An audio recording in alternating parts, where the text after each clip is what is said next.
Buenas madrugadas, señores.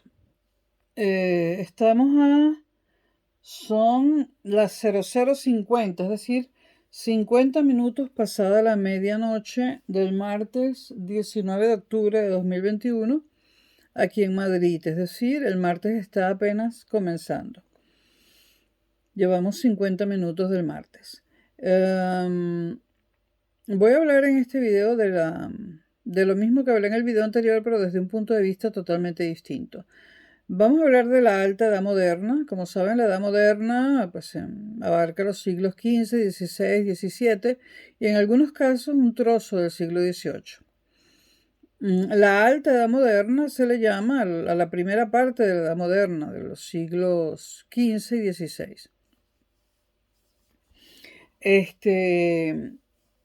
En la historiografía española hablamos de Alta Edad Moderna, ¿no? La historiografía británica es un poco distinta, ¿no? Porque ellos empiezan a hablar de la modernidad incluso un poco antes. Bueno, el caso es que nos vamos a basar en la historiografía española, que no siempre es la que se utiliza en América Latina. América Latina tiene una influencia muy grande de parte de los historiadores ingleses. Bueno, ¿cuándo comienza la Alta Edad Moderna o la Edad Moderna? Esto ya lo dije, pero lo vamos a volver a refrescar. La Edad Moderna, a nivel mundial, o a nivel del mundo occidental completo, en su totalidad, la Edad Moderna se considera que comienza con la caída de Constantinopla en el año de 1453. ¿Qué era Constantinopla? Era la capital del Imperio Bizantino. ¿Qué era el Imperio Bizantino? No era otra cosa sino el Imperio Romano de Oriente, que sobrevivió 10 siglos a la caída del Imperio Romano de Occidente. Constantinopla tuvo varios nombres. Se llamó Adrianópolis porque tuvo un emperador romano porque hubo un emperador romano llamado Adriano que la quiso llamar Adrianópolis. También se llamó Constantinopla por Constantino, otro emperador romano que a la ciudad le puso su nombre. Cuando Constantinopla cae en manos de los moros, como se decía en aquella época, en manos de los musulmanes, pasa a llamarse Estambul, como se llama todavía hoy en día. Constantinopla y el Imperio Romano de Oriente o Imperio Bizantino caen definitivamente en el siglo XV, en el año de 1453, y con ello comienza en Occidente la Edad Moderna. Ahora, España considera que la Edad Moderna no comienza en 1453, sino un poco más tarde, en 1492, con el descubrimiento de América. Las dos fechas son válidas, haciendo hincapié cuando se hable del descubrimiento de América, que es el caso particular o la fecha particular que quieren darle los historiadores españoles.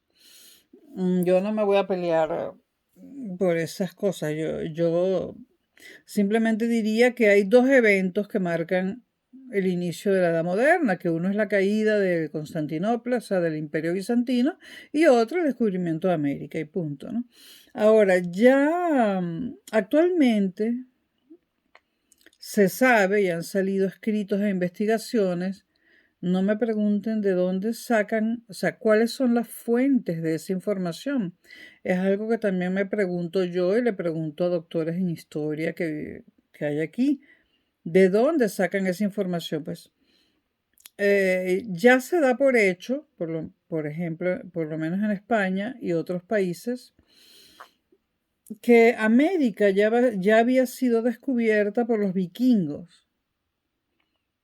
Y este hecho no solamente lo considera cierto España, sino también Inglaterra. supuestamente los vikingos llegaron a América antes que los españoles. Y bueno, los vikingos también fueron una de las etnias que invadieron la península ibérica, ¿no? Mucho antes de los musulmanes, inclusive. Bueno, pero España se tropieza con América en su camino hacia las Indias en 1492 y allí empieza para España la Edad Moderna. Y es muy lógico que España escoja esa fecha porque España cambia. Cuando España se tropieza con América, España pasa de ser nada, absolutamente nada en el panorama europeo, a convertirse en aquella famosa frase, ¿no? De Felipe II, creo que de Felipe II y no de Carlos V, de tengo un imperio donde nunca se pone el sol. España ha sido el imperio territorialmente más extenso que ha habido sobre la tierra. El imperio español. Bueno, otros datos, hay otro elemento significativo que ocurre a comienzos de la Edad Moderna, que es la invención de la imprenta y el fenómeno del Renacimiento. Estos también son características de la incipiente Edad Moderna. ¿Dónde está el fin de la Edad Moderna? Para el mundo occidental en general, el fin de la Edad Moderna lo coloca el comienzo de la Revolución Francesa en 1789 con la toma de la Bastilla. Es decir, para el mundo occidental, la Edad Moderna se acaba en 1789 con el inicio de la Revolución Francesa.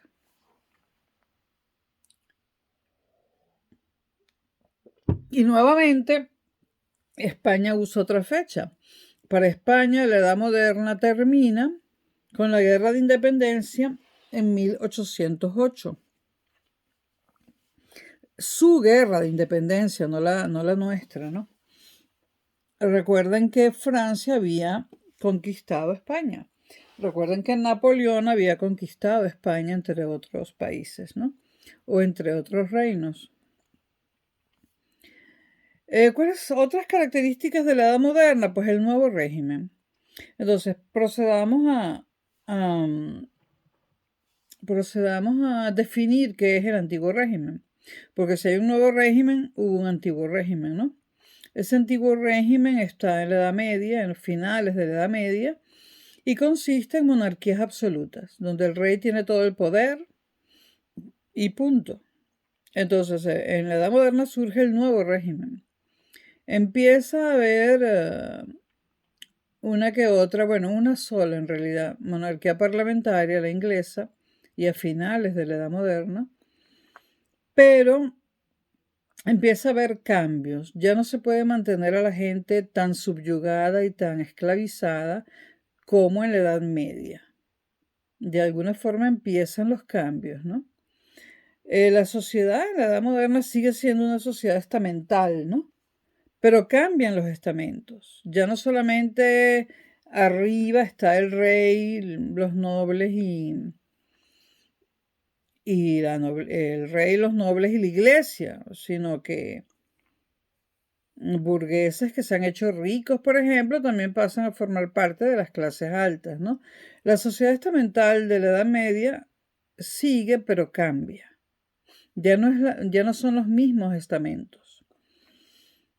Y en la Edad Moderna se dan los inicios de lo que posteriormente sería el Estado moderno, ¿no? Que lo veremos, el Estado moderno sí que surge en la Edad Contemporánea, en el siglo XVIII, con el surgimiento de los Estados Unidos. Como decía, la historiografía anglosajona llama a la Alta Edad Moderna, como también la llaman los franceses, no solo los españoles. Franceses y españoles hablan de Alta Edad Moderna. Ingleses hablan de Edad Moderna temprana. Es lo mismo. Ingleses y franceses y españoles hablan de Baja Edad Moderna, pero para los anglosajones la Baja Edad Moderna ya es contemporánea. Y hay una razón para ello. porque la razón es que la revolución llegó primero, la revolución llegó un siglo antes a Inglaterra que a Francia. Por lo tanto, Inglaterra se vuelve contemporánea antes que Francia. Otra característica importante de la Edad Moderna es el surgimiento de lo urbano. Si van al Museo del Prado y ven los cuadros de Velázquez, Murillo y otros, ven cómo están representadas las escenas de vida urbana por primera vez por los pintores, ¿no? Es la primera vez que los pintores se dedican a pintar escenas de la vida urbana. Siguen pintando escenas de la vida campesina y campestre, pero comienzan a pintar escenas de la vida urbana. Aquí en el Prado se puede ver en numerosos cuadros de Velázquez y Murillo y otros. Y bueno, a veces la Fundación Mapfre hace exposiciones temporales donde podemos ver Murillos y Velázquez que no son propiedad de España, prestados por otros países o organismos privados para que los veamos.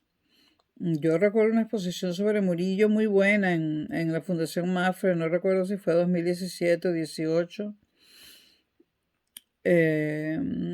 Y también, bueno, de vez en cuando hay exposiciones temporales en el mismísimo Prado, donde se le prestan al Prado cuadros de pintores españoles que son propiedad de otros países o de otros museos o de colecciones privadas. Entonces surge lo urbano. En la Edad Media existían las jurisdicciones privativas. ¿Qué era eso? Bueno, era, por ejemplo, que si tú estabas en la calle y cometías un delito te podían arrestar, pero si tú te metías en una iglesia, ahí las leyes eran otras. Dentro de una iglesia había otras leyes.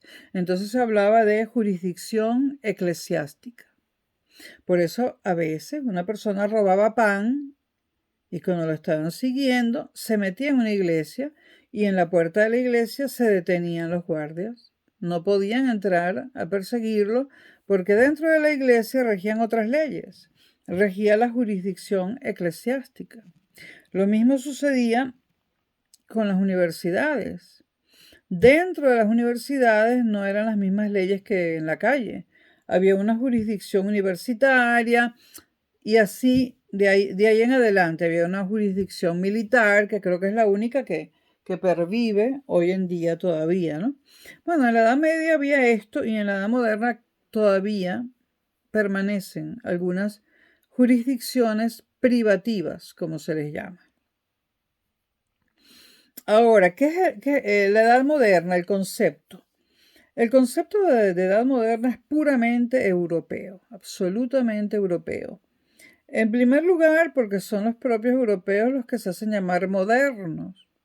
En segundo lugar, porque el concepto nace de Europa, nace en Europa y estamos hablando del mundo occidental, que por primera vez va a incluir América, ¿no?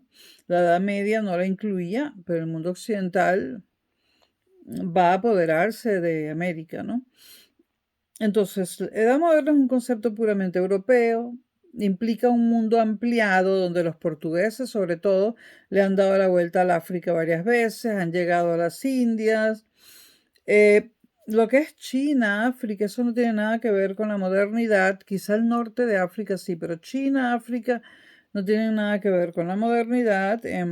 Y los europeos intentan cambiar el mundo que van conociendo a su semejanza. Entonces, por ejemplo, hablan de la Nueva Granada, Nueva España, Nueva York. ¿Qué es la Nueva Granada? Bueno, es como se llamaba el lugar donde hoy en día está Colombia, Ecuador y Bolivia, el virreinato de la Nueva Granada. Nueva España, pues lo que hoy en día es México, ¿no? Nueva York. Lo que hoy en día es Nueva York, pero antes de llamarse Nueva York se llamó Nuevo Ámsterdam, porque Nueva York fue fundado y descubierto, o mejor dicho, esa zona, ese delta, fue descubierto y la ciudad fue fundada por los holandeses, o los neerlandeses, como se les llamaba en aquella época. Ellos fueron los que conquistaron esa parte de lo que hoy son los Estados Unidos.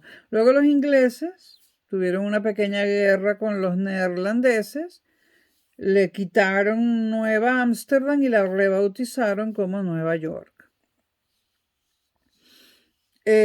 Japón, y lo dije en el video anterior sobre la sociedad estamentaria moderna, pasa de la era Tokugawa a la era Meiji en el 1868, es siglo XIX, pero como ven no tiene nada que ver con la historia europea, es otra historia, ¿no? La vida no da para tanto, no da para estudiarse la historia occidental, la japonesa, etcétera, ¿no? Bueno, ¿qué buscaban antes de conocer América los europeos en África? Básicamente el oro. África estaba y está llena de oro. España y Portugal y Francia llaman a todo lo que está debajo del desierto del Sahara, lo llaman Sudán. Sudán viene de sur. No sabían al principio de la Edad Moderna qué había más abajo del desierto del Sahara, pero lo llaman Sudán. Hoy Sudán es un país de la África que queda en el África subsahariana, pero en aquel momento la palabra Sudán designaba a toda el África que había por debajo del Sahara. ¿Y qué más buscan los europeos? Bueno, en Oriente buscan la ruta de la seda y la ruta de las especias, porque no había especias en Europa que no solamente son muy sabrosas, sino que ayudan a conservar los alimentos. Y acuérdense que no había electricidad y había que conservarlos de alguna forma, ¿no? Bueno, es una época de descubrimientos geográficos por parte de Europa, ¿no? Los europeos van a América y a Asia. Ya dije que los portugueses van por toda la costa del África, le dan la vuelta y llegan a Asia, ¿no? Y tanto portugueses como españoles van a América, creyendo al principio que iban a África por otra vía, a Asia por otra vía. Entonces los europeos van a América y a Asia. Recuerden que una vez que Portugal y España se tropiezan con esas tierras, pues los ingleses también van, los franceses también van, y bueno, en Canadá y Estados Unidos se puede ver, ¿no?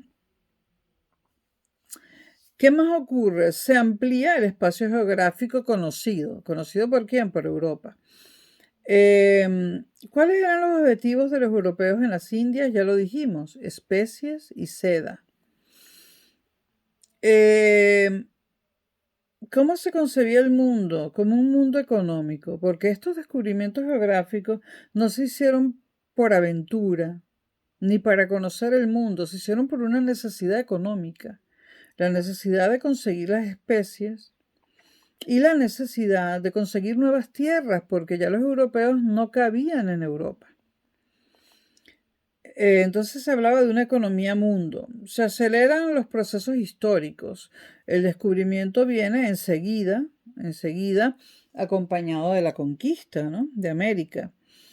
Hay una visión tradicional que habla del comercio con Oriente cortado por los turcos. Claro, los turcos, cuando cae Constantinopla y pasa a llamarse Estambul, por allí era por donde iban los europeos a buscar las especias a la India, pero los musulmanes trancan esa vía. Por eso hubo la necesidad de tratar de ir por mar, camino que comenzaron a fraguar los portugueses en primer lugar. El mundo, por primera vez, el mundo occidental está interconectado e interconectado también con el Asia, por el comercio, ¿no? Y se habla de una primera globalización. Ahora, la pregunta más importante que podemos hacernos es ¿por qué Europa? Es decir, ¿por qué es Europa la que le da la vuelta al África y llega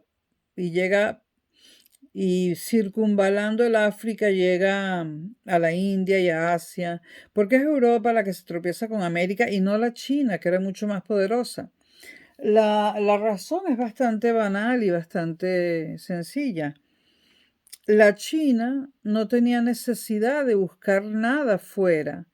Tenía muchísimo territorio y las especies eran de ellos, y la seda también. La necesidad de territorio y de comida, y en las nuevas tierras se podía hacer agricultura, esa necesidad es la que lleva a Europa a la conquista, al descubrimiento de nuevas tierras. China no tenía esa necesidad. Ahora, a nivel general, también es cierto que Europa tenía una capacidad técnica superior a la de la China. Había un gran dinamismo en Europa, un auge económico, y la capacidad técnica de Europa era superior a la de la China desde el siglo XV. Con esto tienen mucho que ver las de las sucesivas revoluciones industriales, ¿no?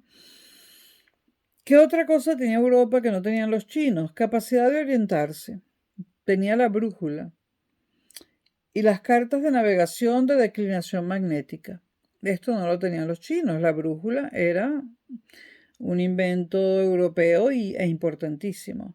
¿Qué otra cosa tenía Europa? El cálculo de las distancias. Habían inventado el astrolabio, que permite calcular la latitud al mirar las estrellas a través del astrolabio. Habían descubierto la triangulación para saber dónde se encontraban. Aquí hago un inciso, ¿no? Porque si están cerca de Madrid, les aconsejo que vayan al Escorial. Hay autobuses, trenes que llegan al Escorial. Yo he ido en carro con amigos, yo he ido en coche con amigos. Bueno, en el Escorial hay una biblioteca. Hay unos jardines impresionantes en el Escorial, pero hay una biblioteca. El Escorial está en la provincia de Madrid, pero hay que coger un tren o un carro. Hay una biblioteca donde está uno de los primeros astrolabios que se usaron en el mundo, ¿no? Y es de una belleza, o sea, es un aparato técnico, pero de una belleza impresionante. Con el astrolabio se calculaba la latitud mirando a las estrellas. Un aparato que para los fanáticos de la astronomía y para los fanáticos de los aparatos antiguos es un aparato bellísimo. Yo lo tendría como decoración. Ahora, ese astrolabio que está ahí en la biblioteca del Escorial debe valer no sé cuánto, ¿no? Bueno, para saber la longitud se tardaría hasta la invención del cronómetro, que se inventó en 1763. Con el astrolabio medían la latitud y con el cronómetro y a través de la velocidad medían la longitud. Pero tardaron hasta el siglo XVIII en descubrir o en inventar el cronómetro. Pero estimaban la posición, necesitaban saber la longitud y hacían estimaciones por la velocidad de la carabela y cosas así, ¿no? Y esas estimaciones las pasaban a un mapa. Había un sistema que se llamaba la proyección de Mercator, que se inventó en 1570, siglo XVI, y que se utilizó hasta que se inventó el cronómetro. Se utilizó para medir la longitud, pero era bastante inexacto. Pero la proyección de Mercator tiene hoy en día la curiosidad, el interés de ser un mecanismo antiguo, pero muy interesante, ¿no? Un invento interesante. Las carabelas son inventadas en 1490 apenas y son inventadas por Portugal. La China, como dijimos, vivía encerrada en sí misma, ¿no? Las carabelas fue un barco con dos mejoras. Era más estrecho, las velas le daban una velocidad mucho mayor que cualquier embarcación anterior y además llevaban cañones. ¿Cuáles son las motivaciones económicas para hacer nuevos descubrimientos geográficos? Pues la economía en sí misma y el comercio. Europa necesita más tierras, ya lo dije, por el crecimiento demográfico. Se hablaba de una España llena y de una Europa llena, donde ya no cabía nadie más. había que hacerse con nuevas tierras.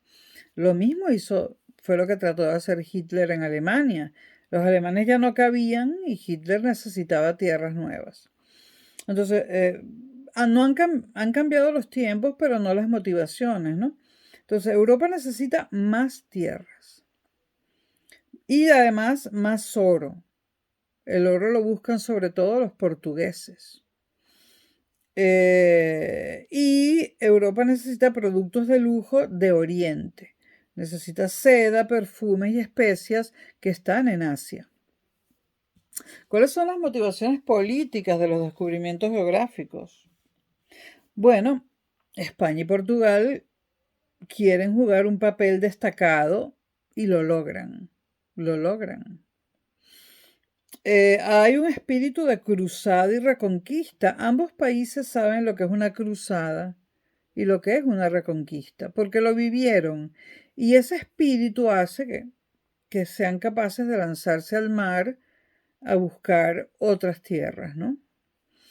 En aquella época muy poca gente sabía nadar. Por ejemplo, se dice que Francia no surcó los mares por el miedo que le tenían los franceses a ahogarse. Pero ese miedo no solamente era de los franceses, era de todo el mundo. En aquella época muy poca gente sabía nadar. Otra motivación política, bueno, la expansión, o sea, las tierras nuevamente. ¿Qué país dio el primer paso en la conquista? Fue Portugal, que se apoderó de lo que hoy en día es Ceuta en 1415, siglo XV. Ceuta hoy en día es española, pero ya hablaremos de eso, porque falta mucho, ¿no?, para el siglo XXI. Entonces, el primer paso lo da Portugal apropiándose de Ceuta, navega hasta allí, se apropia de Ceuta en el año 1415. Portugal realiza una expansión enorme por el África. Y lo hace con el apoyo de la nobleza portuguesa, de ciertas órdenes religiosas como la Orden de Cristo y el apoyo de la monarquía. Esos apoyos eran fundamentales para que los navegantes emprendieran esos viajes hacia el África, ¿no? Además, tanto Portugal como España eran países volcados al mar. ¿Por qué? Porque dependían del trigo. Y al no haber suficiente trigo, ni haber más tierras, al único lugar donde podían mirar era hacia el mar. El mar era el camino para conseguir, si es que lo había, lo que necesitaban. La necesidad tiene cara de perro, decimos en Venezuela, ¿no? Bueno, además de las motivaciones económicas y políticas, están las motivaciones religiosas. ¿Cuáles son las motivaciones religiosas en el caso de la península ibérica, España y Portugal? Una de ellas, la principal, el deseo de hacer retroceder al Islam. Otra, la intención de ganar nuevas tierras para el cristianismo, porque reforzar el cristianismo era combatir al Islam. Y de hecho, tanto Portugal como España lo lograron. Y también los ingleses lo lograron porque toda América es cristiana. Sobre todo América Latina, que es católica, pero toda América es cristiana. Y los cristianos son más, son muchas más personas que los musulmanes porque existe América. Entonces, la conversión al cristianismo era una forma de defenderse de la expansión del Islam. Había motivaciones psicológicas que eran menos importantes, por ejemplo, sabios y humanistas que querían verificar la verdad, verificar que la Tierra es redonda, hacer mapas. Ya estos eran motivaciones intelectuales, ¿no? Querían verificar si las descripciones de los viajes de Marco Polo eran ciertas y querían averiguar si los mitos y leyendas sobre aquellos mundos desconocidos eran ciertas o no, porque había muchísimos mitos y leyendas sobre un posible mundo que estaba entre Europa y Asia, ¿no? Porque no solo los vikingos llegaron antes a América, sino que se cree que Asia también, ¿no? Y hay una teoría desde hace siglos bueno, que dice que los indígenas americanos o los aborígenes americanos, pues puede que procedieran del Asia, ¿no? Bueno, vamos a hablar un poco de las carabelas. Bueno, hay una cosa, un detallito, ¿no? Eh, Europa se entera que hay un país en África llamado Etiopía que es cristiano y no lo entienden, ¿no? Y no se sabe cómo Etiopía, o lo que hoy llamamos Etiopía, era cristiana en el siglo XV. No se sabe. Entonces Portugal decide buscar ese país cristiano que está en África y lo encuentra. Ahora, si ni Portugal ni España cristianizaron a Etiopía, ¿quién lo hizo? No se sabe. No se sabe. Es muy interesante investigar eso, ¿no? Ahora, ¿cómo investigarlo? No sé, pero es interesante. Una Etiopía cristiana en pleno siglo XV, y no fue España ni Portugal quien la cristianizó. Bueno, ya dije que las carabelas eran superiores a cualquier otro tipo de embarcación marítima que tuviera cualquier otro país del mundo, debido a las velas, que le daban una gran rapidez, y a los cañones. Los barcos europeos dominaban sobre los japoneses, sobre los americanos. Hablo de, por ejemplo, estas lanchas que usaban los indígenas para circular por el río Orinoco, por el Caroní. Bueno, evidentemente una carabela era superior. También los barcos europeos eran superiores a los árabes o a los asiáticos. Hablemos de las primeras expediciones y del protagonismo de Portugal. Orígenes de la expansión atlántica. Desde finales del siglo XIII hay interés por explorar un poco más el Atlántico, pero también hay miedo de alejarse mucho de las costas de Europa y de las costas de África, ¿no? Pero hay un interés creciente por explorar el Atlántico. Primero, primero que todo, ese interés es un hecho mediterráneo. ¿Por qué se dice que el interés por explorar el Atlántico es un hecho mediterráneo? Porque ese interés lo tuvieron tres tipos de personas procedentes de tres lugares distintos: los genoveses, los catalanes y los mallorquinos. Todos ellos son mediterráneos, y estos tres grupos de étnicos o geográficos, como se quiera ver, fueron los pioneros en querer explorar el Atlántico. Los genoveses, repito, los catalanes y los mallorquinos. Ahora los mallorquinos juegan tenis y por ahí anda Javier Nadal con su banderita de España. Y bueno, ahora, genoveses, catalanes y mallorquinos se dan cuenta que las embarcaciones que usan para surcar el Mediterráneo no sirven para adentrarse en el Atlántico, porque poseen técnicas navales no adecuadas, ¿no? Por eso la invención de la carabela por parte de los portugueses. Los primeros expedicionarios fueron genoveses. Por eso se cree que Colón era genovés, pero lo de Colón no se sabe todavía y quizás nunca se sabrá. Los primeros exploradores fueron genoveses. Por ejemplo, vamos a nombrar algunos. Los hermanos Vivaldi, en 1291, siglo XIII, y eso está en la Edad Media, no en la Edad Moderna, los hermanos Vivaldi en el siglo XIII buscan la ruta a la India, concretamente en 1291. Lancelotto Malocello, en 1312, siglo XIV, descubre la isla de Lanzarote, que hoy en día es una de las Islas Canarias, y es la isla donde vivía Saramago, ¿no? Pues Lancelotto Malocelo, en 1312, siglo XIV, descubre la isla de Lanzarote. Las Canarias están en África, como saben. En 1341 se descubre Canarias, todas las Canarias, Madeira y las Azores.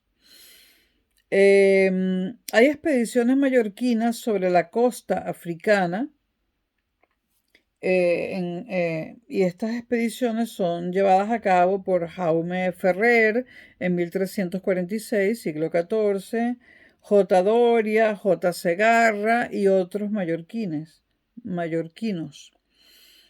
Como ven, todavía a finales de la Edad Media ya estaban explorando, ¿no?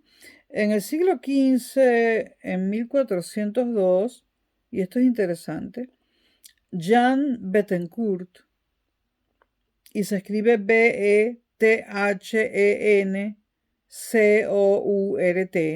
Jan Bettencourt, en 1402, descubre Lanzarote, Fuerteventura y Hierro, porque las Canarias fueron descubiertas poco a poco, no todas de un solo golpe. El país más destacado en todos estos descubrimientos es Portugal. Sigue siendo Portugal, que además circunvala el mar y rodea a África. Ahora, hay una cosa muy interesante para los venezolanos y españoles también, y todos los americanos, que ya dije que Jan Bettencourt, un señor llamado Jean Bettencourt, en 1402, posiblemente francés, pero no se tiene idea, descubre Lanzarote, Fuerteventura y Hierro. Este señor Bettencourt, sus descendientes siguen viviendo en las Islas Canarias y sus descendientes formaron parte de del montón de colonos canarios que fueron a América durante la colonia y también de los inmigrantes canarios que fueron a Venezuela en la década de los años 50, 60 y 70 del siglo XX. Todos esos Bettencourt, que el nombre ha variado un poco, algunos son Bettencourt, otros no tienen la O y la U, sino Kurt nada más con la U, otros tienen la O, la U, la TH ha desaparecido de casi todas las variantes, pero toda esta gente es una misma familia, porque ese apellido solo lo tenía ese señor. Y además hay documentos que lo prueban. Los Bettencourt siguen mayormente viviendo en Canarias y son toda familia. Y viviendo esparcidos por toda Latinoamérica, sobre todo por el Caribe. Entonces yo me pregunto si Rómulo Bettencourt, que era hijo de un canario y una venezolana, también descendía de este navegante de nacionalidad desconocida llamado Jean en francés, Bettencourt. Posiblemente lo era.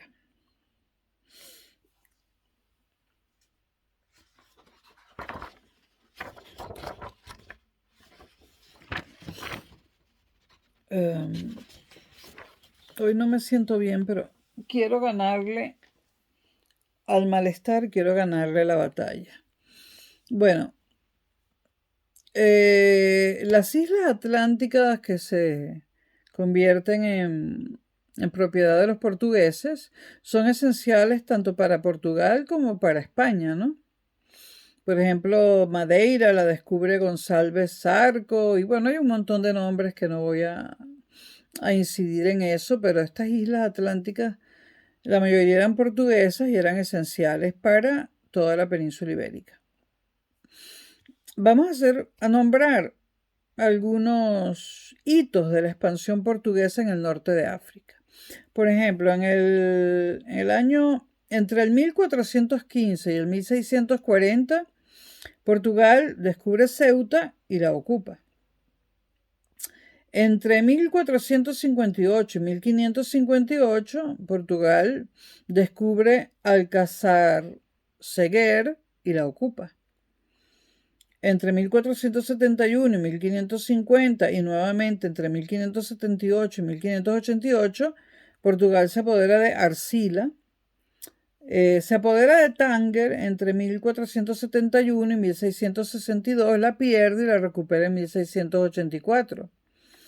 Se apodera de la Isla Graciosa en 1471, se apodera de Azemur entre 1503 y 1541, se apodera de Mazagán entre 1514 y tal, etc.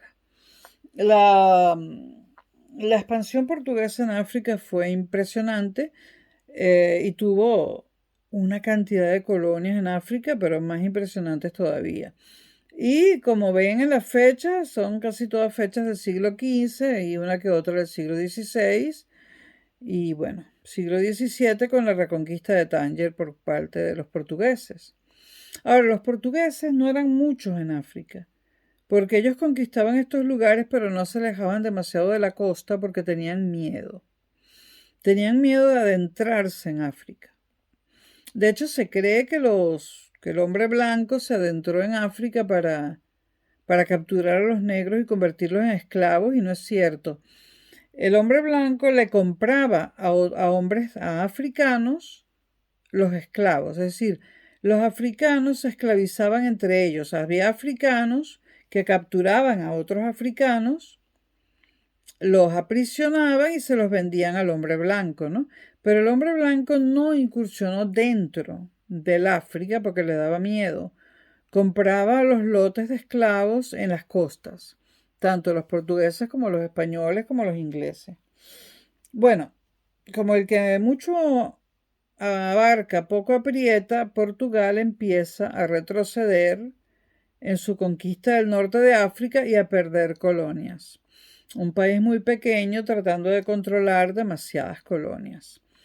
Hoy en día, si ustedes van a la África, encuentran a Portugal, encuentran un Portugal más oscuro que España, bastante más oscuro, con unos labios gruesos muy frecuentes en muchísimos portugueses, porque como Portugal tuvo tantas colonias en África posteriormente, después de la Segunda Guerra Mundial, es decir, siglos después, permitió a todos los integrantes de esos países que fueron sus colonias vivir en Portugal.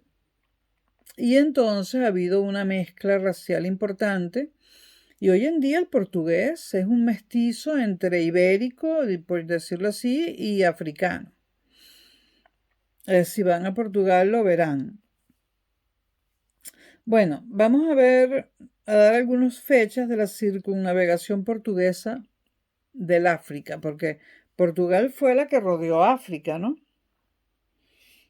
Para tomar posesión de ciertos lugares y tal, siempre había que comunicarse con el Vaticano. Y el Vaticano daba una bula, como se llamaban, para darle permiso al rey tal o a la reina tal de ocupar cierto lugar o de hacer cierto viaje. Eso se llamaba bulas. La bula de Nicolás V, por ejemplo, en 1455, el Papa Nicolás. Y bueno, la cantidad de bulas que hubo no las voy a mencionar. Vamos a hablar de algunas fechas de la circunnavegación portuguesa de África. Portugal llega en 1434 al Cabo Bojador, en África. Le está dando la vuelta. Bueno, primero está bajando. En 1434 también llega a Río de Ouro y a Isla de Arguim. Por supuesto, los nombres los pone Portugal. Río de Ouro es Río de Oro, debe ser que ya encontraron mucho oro. Y Isla de Arguim, pues Isla es isla, en portugués. En 1456 llegan a Cabo Verde. En 1460 a Sierra Leona. En 1472 a la Isla de Fernando Po. Isla de Fernando Po. En 1472 a la isla de Cinco Tomó el Príncipe. Isla es isla. En 1475 al Cabo de Santa Catalina.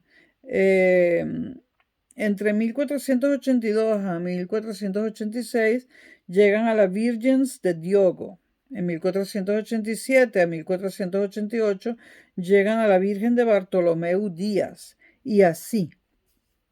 Y hay un dato que nos interesa mucho a los americanos y es que en 1500, ya España había llegado a América en 1492, pero en 1500 el navegante portugués Álvarez Cabral llega al Brasil creyendo que sigue en África. Y es que los vientos y las corrientes marítimas desviaron su carabela hacia el Brasil, desde el África. En un primer momento Álvarez Cabral pensó que estaba en África y había cruzado el Atlántico. En el año 1500 Álvarez Cabral descubre Brasil para Portugal y Portugal lo descubre y lo coloniza.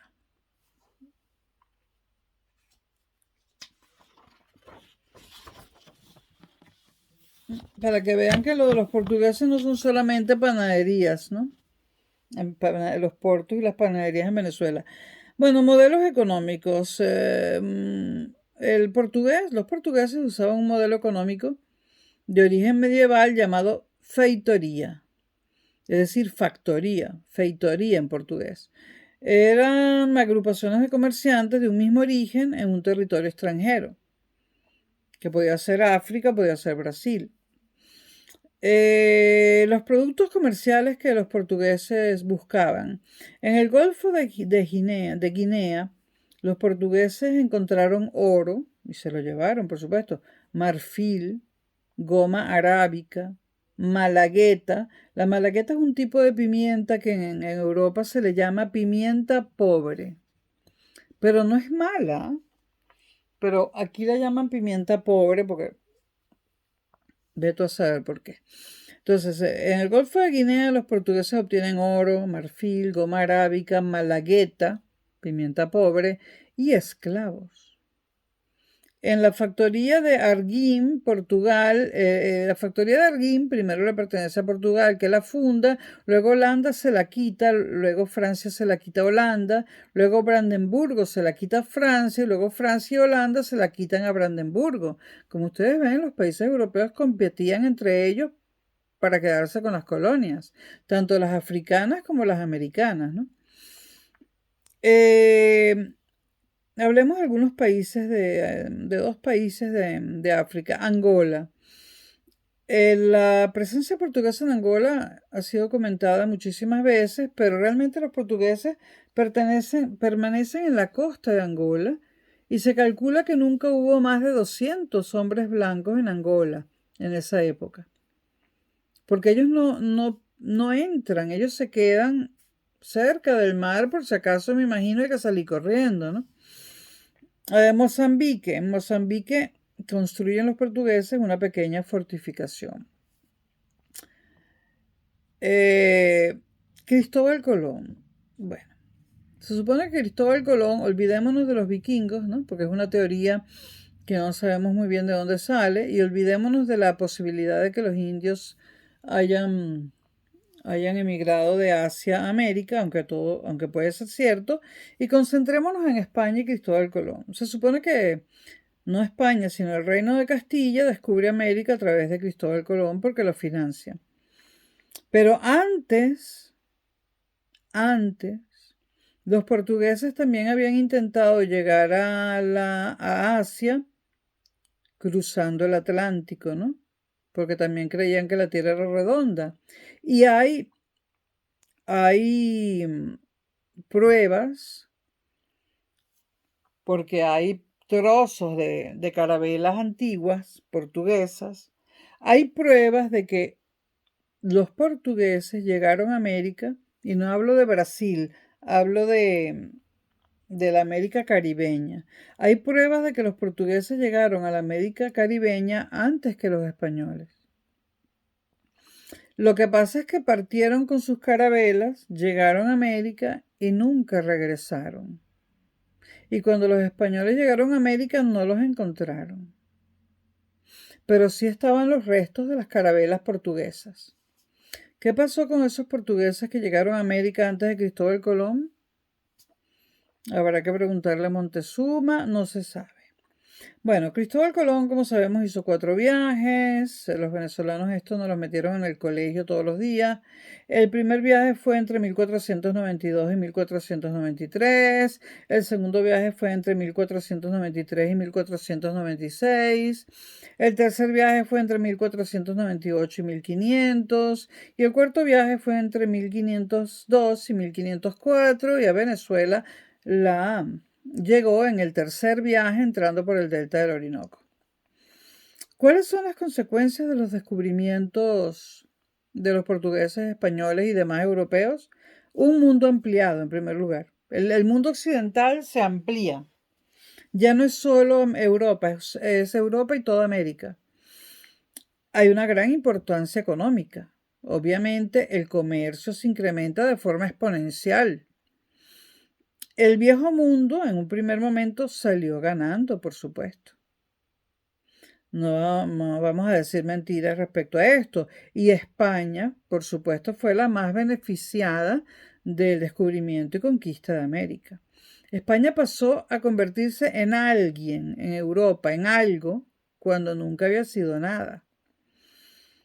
Bueno, ¿cómo era América a la llegada de los españoles? Hay varias teorías, por ejemplo, en cuanto al número de pobladores indígenas. Es muy difícil de calcular. Los datos más extremos, hay un dato muy extremo por grande que dice que en América al llegar los españoles había entre 80 y 100 millones de indígenas, lo cual a muchos historiadores les parece exagerado. Y después están los otros historiadores que calculan estas cosas en el otro extremo, que dicen que había menos de 10 millones. Entonces, desde menos de 10 millones, según la opinión de unos, hasta entre 80 y 100 millones, según la opinión de otros, y en el medio todas las opiniones de todos los demás historiadores. ¿Cómo han calculado los historiadores esto? Yo no lo sé.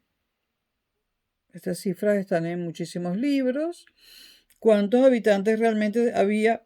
No lo sabemos, pero por favor no recurran a Galeano y su horroroso libro, porque ese señor mintió en todo.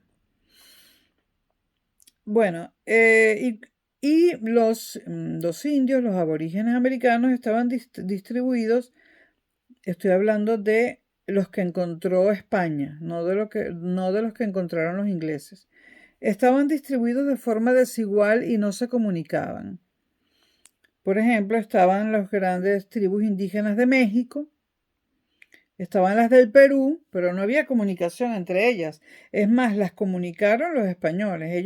Las de México no sabían que existían las del Perú y viceversa. Y estaban las del Mississippi, que fue territorio español también. México, Perú, Mississippi. Las más importantes, tanto por el legado que dejaron como por la cantidad de personas que había. O sea, en México y en Perú es donde más ruinas dejaron, donde más indios había y donde más cuestiones culturales se encontraron. Bueno, vamos a hablar un poco de América y lo que los españoles, algunos, han dado por llamar el problema geográfico de América. Las civilizaciones precolombinas, ¿por qué se llaman así? Bueno, porque son las que había antes de llegar Colón, precolombinas. Tenían rasgos evolucionados, por un lado, como un gran conocimiento de la astronomía, calendarios, arquitectura, etcétera, creencias religiosas propias, ¿no? Pero por otra parte tenían rasgos arcaicos, no conocían la rueda, lo cual hizo que no se pudieran desarrollar como se desarrolló Europa. No conocían la rueda, no conocían la escritura salvo los mayas. Los mayas eran los únicos que conocían la escritura, etcétera. España se encuentra con unas civilizaciones que por un lado tienen unos rasgos muy, muy evolucionados en arquitectura, los aztecas y los incas también, Y por otro lado tienen unos rasgos muy arcaicos. Y además, cuando se encontraban entre ellos dos tribus distintas, pues una tribu capturaba a los indios de la otra tribu, pero no los mataba inmediatamente. Había un rito que hacían, creo que eran los aztecas, de quemar al indio enemigo, pero antes de que muriera, sacarlo de la hoguera y allí, quemándose y todavía vivo, le abrían el pecho y le sacaban el corazón para ofrendarlo a los dioses por alguna promesa, ¿no? Este tipo de rituales espantó a los españoles, les dio un terror, ¿no? Bueno, ¿cuáles eran los principales? Este no es un video sobre América, ¿no? Los videos sobre América vendrán después. Este es un video sobre la Alta Edad Moderna y en general, ¿no? Después habrá videos específicos sobre América y sobre Venezuela también, etc. Bueno, ¿qué encuentran los españoles? Encuentran el Imperio Azteca, que se encontraba en el México Central y la ciudad de Tenochtitlán. Tenochtitlán no era una ciudad demasiado vieja. Había sido fundada en el siglo XIV según el calendario europeo y exactamente en el año 1324. Tenochtitlán fue fundada en el año 1324. El imperio azteca era un imperio joven, pero ya estaba en decadencia.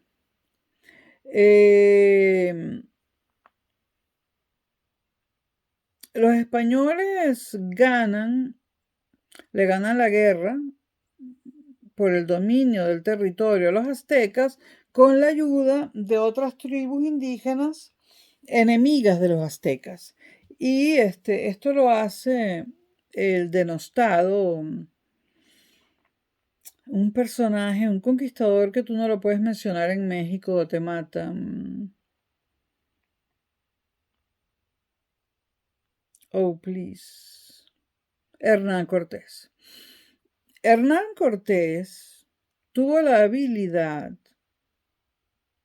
de sumarle a su ejército conquistador sumarle todas aquellas tribus indígenas enemigas de los aztecas. Entonces estas tribus indígenas ayudaron a Hernán Cortés a derrotar el imperio azteca. Hernán Cortés derrota a los aztecas con ayuda de otras tribus indígenas. Además se echa un amante azteca. Y bueno, Hernán Cortés en cierto momento se entera en España, la esposa de Hernán Cortés, que Hernán Cortés está viviendo con una india azteca en México y esta señora toma una carabela y llega a México para comprobarlo. Hernán Cortés es el principal problema de disputas entre México y España.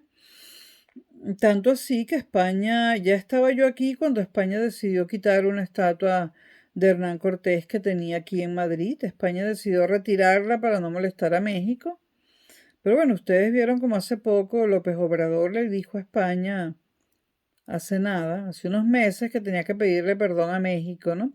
Y España no piensa pedir perdón, ¿no? Quizás si se lo pidiera a alguien que no fuera López Obrador. AMLO, que está acabando con México. En todo caso, el que tendría que pedirle perdón a los mexicanos es él. Bueno, Imperio Azteca. Esto será ampliado, por supuesto, en otros videos.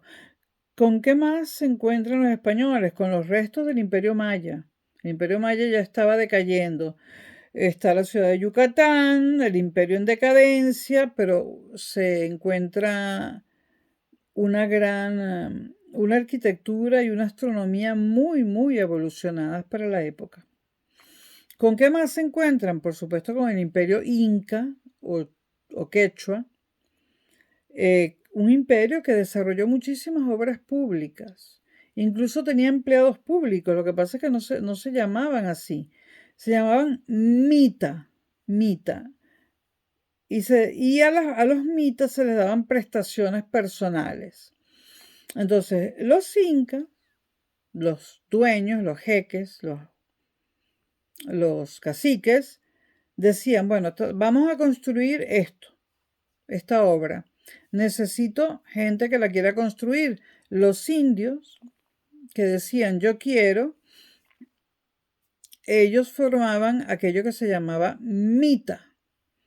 Y una vez terminadas esa obra pública, el cacique le pagaba a la mita, el conjunto de indios que habían hecho esa obra pública, unas prestaciones personales. Ese modelo de hacer obras públicas y pagarlas a través de prestaciones personales a un grupo de gente llamado mita, le gustó mucho a España y lo importó a Europa. Entonces en Europa se empezaron a usar los mita y a pagarles con prestaciones personales. Eso fue algo, es un contrato de trabajo, ¿no? Pero algo que de la legislación inca que pasó de América a Europa.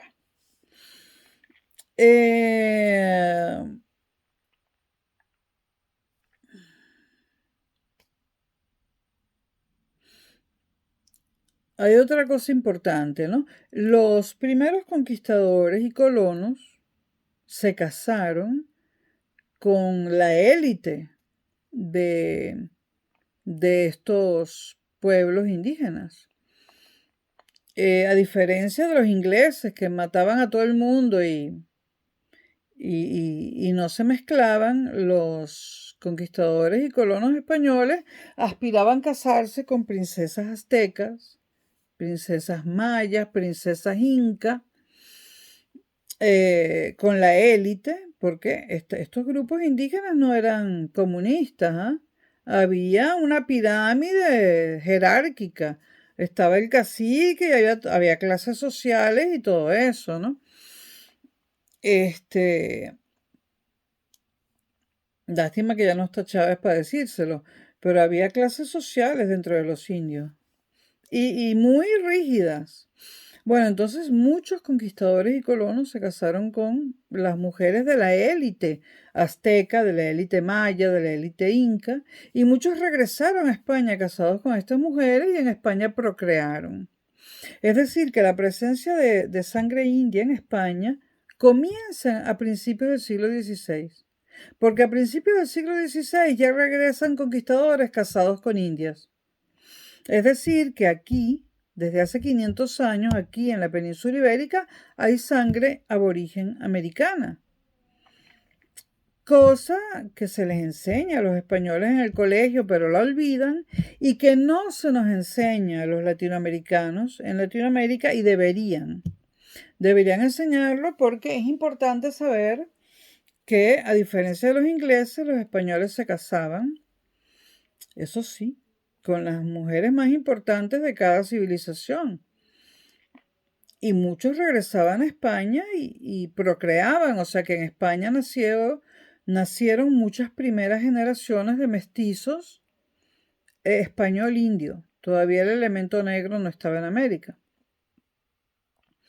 Bueno, la población americana se redujo drásticamente tras la llegada de los españoles, pero no fue por un genocidio, como le gusta decir a la izquierda progresista, no. Y se siguió reduciendo hasta mediados del siglo XVII. Es decir, la población india se redujo en el siglo XV, en el XVI y hasta mediados del XVII. ¿Por qué ocurrió esto? Porque los españoles venían sanos, porque tenían anticuerpos, pero traían los gérmenes, los virus y las bacterias de enfermedades que no había en América. Entonces, las nuevas enfermedades de España llegan a América en europeos sanos. ¿Sanos por qué? Porque tenían los anticuerpos. Bien sea por herencia genética o porque habían tenido la enfermedad en España, pero casi siempre por herencia genética. Pero estas enfermedades, estos virus y bacterias no estaban en América y durante 2 siglos y medio mataron a indios como bestias. Estas enfermedades, las más importantes, la viruela fue la peor de todas, la que más diezmó vidas de indígenas, luego el sarampión, luego la gripe y luego el tifus. Yo de esas 4 enfermedades he tenido 3. Tifus no he tenido. Viruela sí, sarampión también y gripe un montón. Entonces, recientes descubrimientos científicos demuestran que el hombre se enferma más desde que convive con animales domésticos.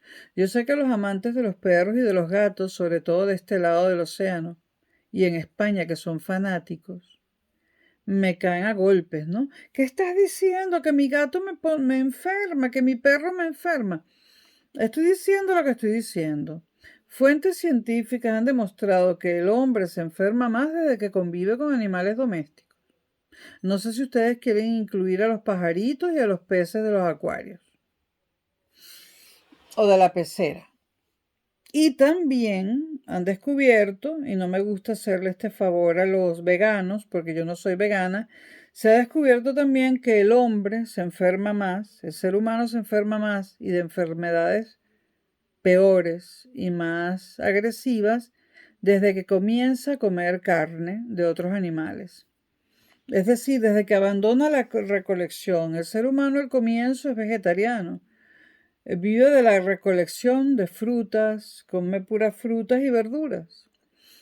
Cuando se vuelve carnívoro, el ser humano empieza a desarrollar enfermedades mucho más virulentas, ¿no?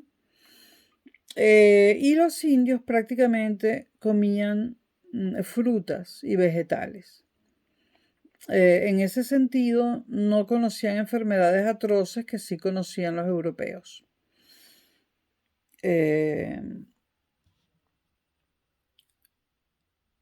Me lo debo decir a mí misma porque no como mucha carne, pero sí muchas cosas que tienen carne adentro, como la pizza que me comí hace un rato. Y hay que disminuir la consumición de carne, sobre todo a esta edad, porque sí que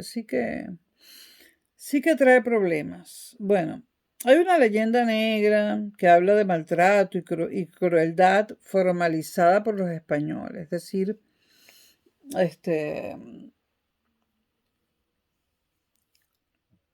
realizada formalmente, periódicamente, ¿no? Es la leyenda negra del maltrato y la crueldad formalizada por los españoles contra los indios.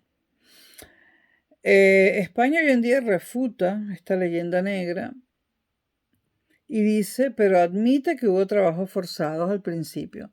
Al principio los indios fueron sometidos a trabajos forzados y como físicamente eran mucho más débiles que el hombre blanco, pues sucumbieron y murieron. También hubo un impacto psicológico de la conquista sobre los indígenas. Por ejemplo, al ver que ellos morían de ciertas enfermedades y que los blancos no se enfermaban, por ejemplo, de la viruela, claro, en esa época no se sabía que era un anticuerpo, nada de eso, ¿no? Entonces esto les producía depresión y un estado psicológico negativo, porque se sentían más vulnerables que el hombre blanco. O sea, ellos enfermaban y el blanco andaba con ellos que estaban enfermos y no se enfermaba. Nuevamente, o por herencia genética o por anticuerpos, era que los conquistadores y colonos estaban protegidos. Pero ni siquiera esto no lo sabían ni los indios ni los conquistadores. Esto todos son conocimientos del siglo XX, estamos hablando del siglo XV. Sí se sabe que hubo indios que se deprimieron y hubo suicidios. Suicidios para no seguir siendo esclavos. No fue una esclavitud con cadenas, pero sí con trabajos forzados.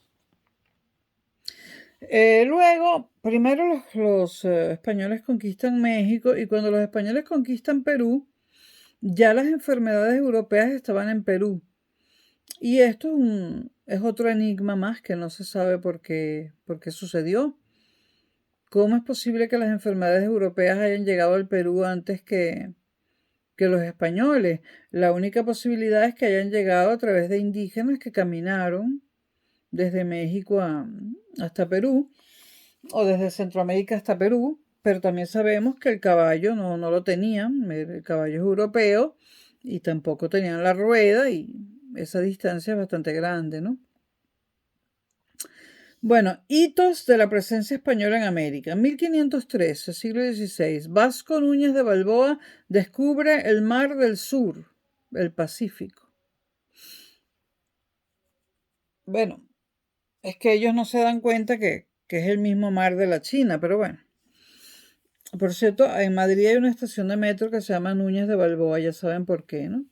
Es un navegante y en 1513 descubre el Mar del Sur. En 1510, en Santo Domingo se establece la primera audiencia con gobernador y capitán general. Santo Domingo fue la primera capitanía general de la América colonizada por los españoles. En 1503, Sevilla, siglo XVI,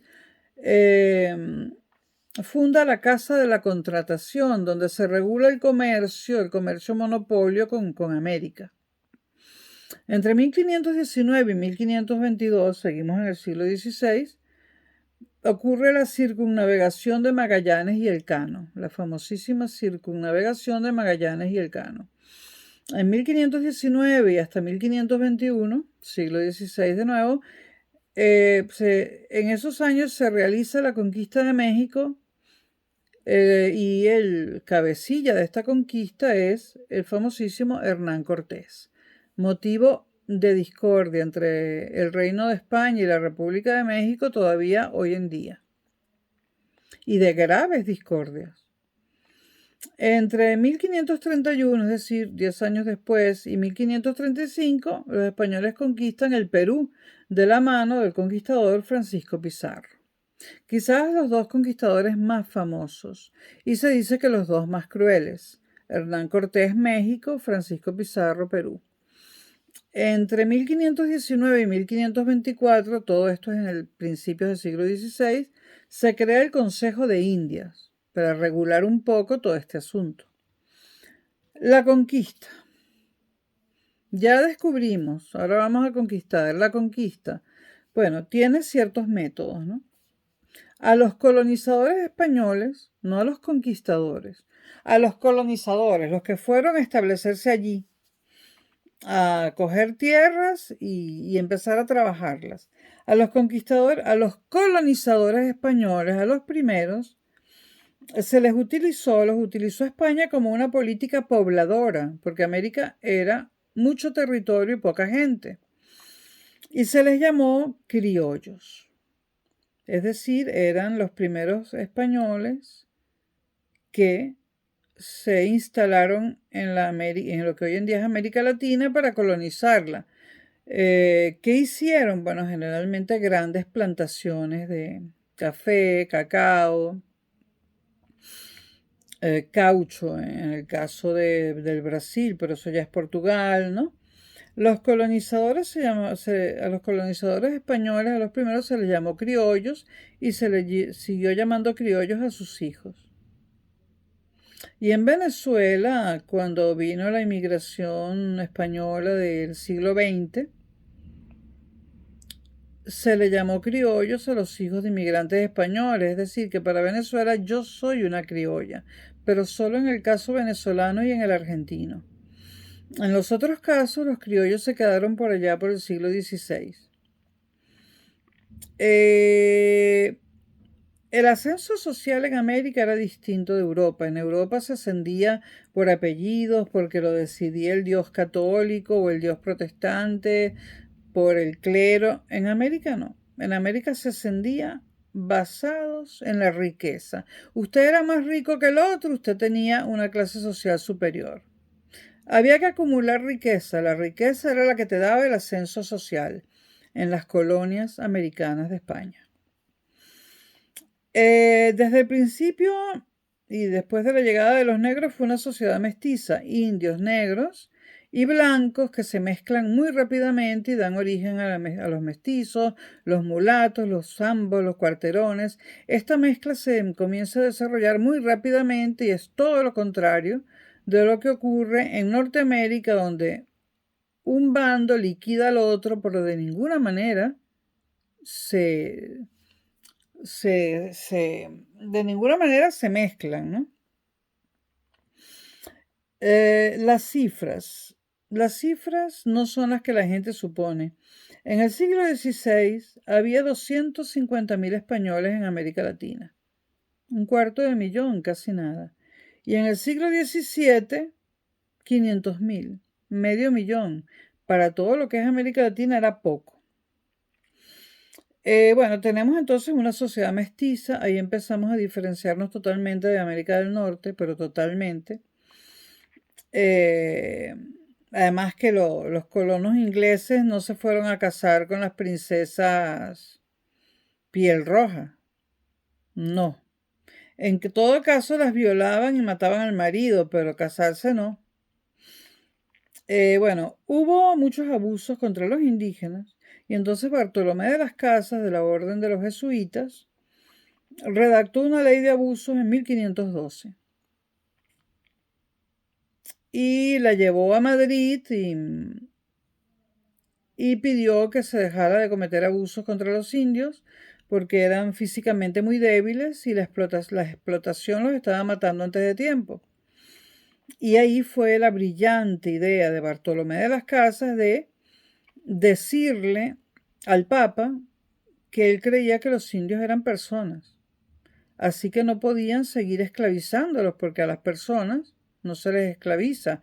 Sin embargo, Bartolomé de las Casas le dice al Papa, pero tenemos a los negros del África que sí no son personas.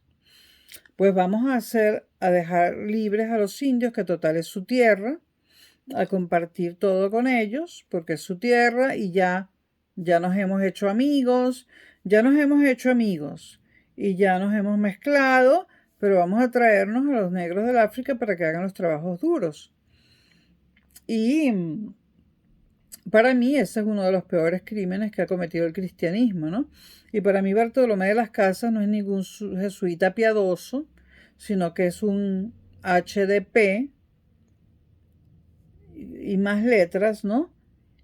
Porque decir que los indios son personas y enseguida cagarla, y me perdonan la expresión, diciendo que, pero los africanos no lo son, causó una de las peores barbaries que ha conocido el mundo, que ha sido llevar a los africanos amarrados a América.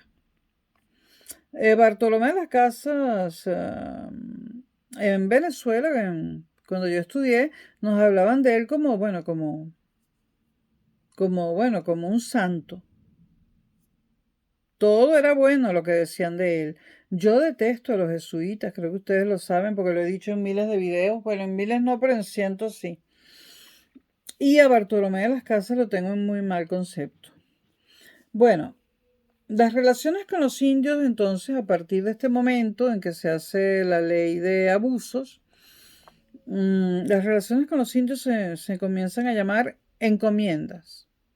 O sea, se hacen negocios con los indios o tratos, y se llaman encomiendas. Las podemos hacer porque son gente, pero los negros no. Religión católica. La política de la corona dicta leyes nuevas en 1542 y establece las bases de la erradicación de las encomiendas. En América los españoles explotan el oro y después la plata sobre todo en México. Y hay un gran proceso de evangelización, convertir a los indios en cristianos. Y en parte, como ya dije antes, como medida para contrarrestar la población musulmana que iba creciendo en Europa y en la parte de Asia más cercana a Europa y en el norte de África. Ahora, mientras esto pasa en América, ¿qué pasa en el Pacífico? Pues España conquista las Filipinas, las Islas Filipinas. Lo hace López de Legazpi en 1565. Hay una estación de metro en Madrid que se llama Legazpi. Que me da un poco de risa. El nombre con que los diferentes países le ponen a las estaciones de metro, a las calles, etc. Bueno. Está el tornaviaje de Andrés de Urdaneta en el Pacífico. Está la conquista de Manila, que sucedió en 1571, siglo XVI, y la ruta del Galeón de Manila. La ruta del Galeón de Manila fue un galeón, una embarcación muy famosa, que no se sabe si era un buque o eran varios, que se dice que le dio varias vueltas a Filipinas y tal, pero eso es más o menos eso todavía queda en carácter de mito. Y bueno, esta es la introducción